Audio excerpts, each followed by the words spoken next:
জাতীয় সংসদ নির্বাচনের আগে বাংলাদেশের বিশ্ববিদ্যালয় ক্যাম্পাসগুলোতে ছাত্রদল ছাত্র সংসদ চাই কিনা? অবশ্যই চাই। আচ্ছা, এবার আমার সেকেন্ড প্রশ্ন, তাহলে জাহাঙ্গীরনগর বিশ্ববিদ্যালয়ে ছাত্রদল যে ইস্যু নিয়ে মিছিল করছে সেটি হচ্ছে আগে সংস্কার পরে নির্বাচন, যেটি আপনাদের জাতীয় রাজনীতির সম্পূর্ণ উল্টাটা। না, উল্টা না তো। কেন আপনারা বলছেন যে সংস্কার চলমান প্রক্রিয়া, সেই হিসেবে কিন্তু এখানে আপনি আগে আর পরে নিয়ে আসলেন, তাহলে একটু উল্টা হয়ে গেল না? না, উল্টা না। আচ্ছা, একটু বলুন। সংস্কার তো বাংলাদেশে এখন জাতীয় রাজনীতিতে সংস্কার তো চলমান রয়েছে। আমাদের দলের পক্ষ থেকে বলা হয়েছে সংস্কার নির্বাচন প্যারালালি চলে তারপর নির্বাচন হতে পারে। এবং সংস্কার তো এরকম না যে আপনি 3 মাসের মধ্যে সব সংস্কার শেষ করবেন, এটি তো জাতীয় রাজনীতি কখনো হতে পারে না। সংস্কার চলমান থাকবে, বাংলাদেশ যতদিন থাকবে ততদিন সংস্কার চলবে। কিন্তু আমরা জাহাঙ্গীরনগর বিশ্ববিদ্যালয়ে যেটি দেখেছি, সেটা আপনি জাহাঙ্গীরনগর বিশ্ববিদ্যালয়ের শিক্ষার্থী, সেখানে আপনি দেখেছেন জাহাঙ্গীরনগর বিশ্ববিদ্যালয় কোনো রকম পরীক্ষা নিরীক্ষা ব্যতীত কোনো রকম সামান্যতম একদম 1% সংস্কারের বিষয়ে না তৎপরতা না দেখিয়ে তারা এক ধরনের তফসিল ঘোষণার যাবতীয় বিষয় তারা গ্রহণ করেছে। সেজন্য বাংলাদেশ জাতীয়তাবাদী ছাত্রদল জাহাঙ্গীরনগর বিশ্ববিদ্যালয় থেকে বলা হয়েছে সংস্কার প্রক্রিয়াগুলোকে মোটামুটি সংস্কার প্রক্রিয়াগুলোকে করে ছাত্র সংসদ নির্বাচন করলে সেটি অনেক বেশি তাৎপর্যপূর্ণ এবং অনেক বেশি কার্যকর হবে বলে আমরা মনে করছি। আচ্ছা, আমি আপনাকে এই প্রসঙ্গে একটু জিনিস জিজ্ঞেস করি, সেটি হচ্ছে যে আমি যতটুকু জানি যে জাহাঙ্গীরনগর বিশ্ববিদ্যালয়ে যিনি উপাচার্য, তিনিও এই উপাচার্যের হন যখন সেই দিন পর্যন্ত জাতীয়তাবাদী শিক্ষক দলের সভাপতি ছিলেন। তিনি এই মুহূর্তে ভিসি হয়ে গেছেন, তিনি সে পদ ছেড়ে দিয়েছেন। কিন্তু কথা হচ্ছে যে কোনো সংস্কার ছাড়াই খুব দ্রুত এই যে তৎপরতা চালিয়ে একটা জাকসু দিয়ে দিতে চাচ্ছেন, এটি তিনি কেন দিতে চাবেন? তার আসলে স্বার্থটি কি? না, এটি তো এটি ওনার মতামত নিলে আপনি সবচেয়ে ভালো বলতে পারবেন। আপনারা কি মনে করেন? আমরা যেটি মনে করছি সেটি হচ্ছে জাহাঙ্গীরনগর বিশ্ববিদ্যালয়ে দীর্ঘদিন ধরে আপনি জানেন যে একটি আপনি জাহাঙ্গীরনগর বিশ্ববিদ্যালয়ের শিক্ষার্থী হিসেবে জানেন যে বাংলাদেশের যতগুলো বিশ্ববিদ্যালয় রয়েছে জাহাঙ্গীরনগর বিশ্ববিদ্যালয়ের প্রেক্ষাপট সেখানে এক ধরনের ভিন্ন রয়েছে। এটি বাংলাদেশের প্রথম আবাসিক বিশ্ববিদ্যালয়।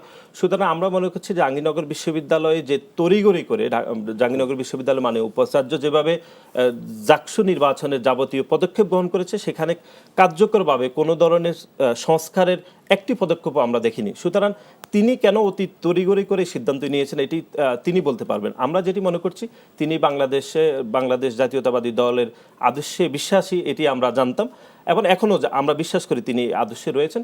কিন্তু তিনি উপাচার্য হয়েছেন এটি তার এখতিয়ার বিষয়, বা তিনি কিভাবে আলাপ আলোচনা করেছেন এটি তিনি ভালো বলতে পারবেন। হচ্ছে ঢাকা বিশ্ববিদ্যালয়ের ছাত্র সংসদ নির্বাচনের ব্যাপারে আপনাদের কোনো দাবি বা পরে করার ব্যাপারে কোনো এরকম কোনো নীতি আছে? না, আমরা মনে করছি শুধু এটি জাকসু নির্বাচন নয়, বরং ঢাকা বিশ্ববিদ্যালয়ের ডাকসু নির্বাচন সহ বাংলাদেশের প্রত্যেকটি ছাত্র সংসদ নির্বাচন অতি দ্রুত সময়ের মধ্যে হওয়া উচিত বলে বাংলাদেশ জাতীয়তাবাদী ছাত্রদল মনে করে।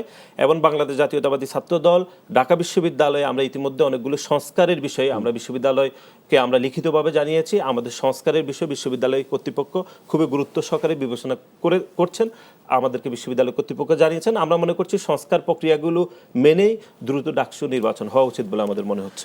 আমি একই বিষয়ে একটু জানতে চাই নুরুল ইসলাম সাদ্দাম আপনার কাছে, সেটি হচ্ছে আপনার সংগঠন ডাকসু নির্বাচন থেকে শুরু করে সবগুলো ছাত্র সংসদ নির্বাচনের ক্ষেত্রে আপনাদের সংগঠনের নীতি কি, যে যত দ্রুত সম্ভব নাকি সংস্কার নাকি নির্বাচনের পর, জাতীয় নির্বাচনের পর? আমরা শুরু থেকেই বলে আসছি যে ছাত্র সংসদ নির্বাচনগুলো দ্রুত হয়ে যাওয়া উচিত এবং সংস্কারের ব্যাপারে বিভিন্ন ক্যাম্পাসগুলো অলরেডি হচ্ছে ছাত্রদের কাছে প্রপোজাল চেয়েছে, ছাত্ররা এটা জমা দিয়েছে, বিশেষ করে ডাকসুর ক্ষেত্রে।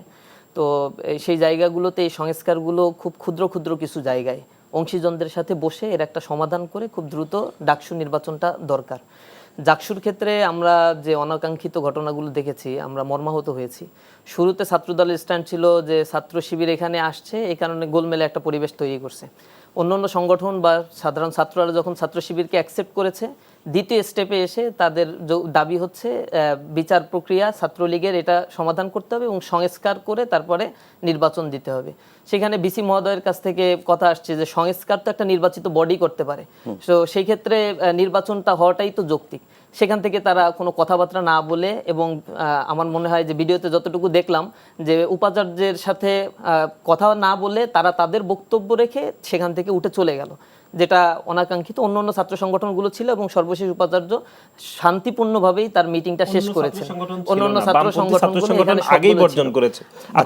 এখানে হাতে গোনা 2-4টা সংগঠন ছিল। আমাদের প্রস্তাবনা বা আমাদের দাবি হচ্ছে ছাত্র সংসদ নির্বাচন ছাত্ররা করবে, ছাত্ররা তাদের প্রতিনিধি নির্বাচিত করবে। এখানে ছাত্র শিবির তার প্যানেল নির্বাচিত হলো কি হলো না, বা ছাত্রদল আসলো কি আসলো না, এই জিনিসটার উপরে একটা ক্যাম্পাসের ছাত্র সংসদ নির্বাচন কখনো নির্ভর করা উচিত না। আমরা ছাত্র সংগঠন কতটুকু গুছিয়ে নিতে পারলাম তার সাথে তো এই স্বার্থের কোনো সম্পর্ক নেই।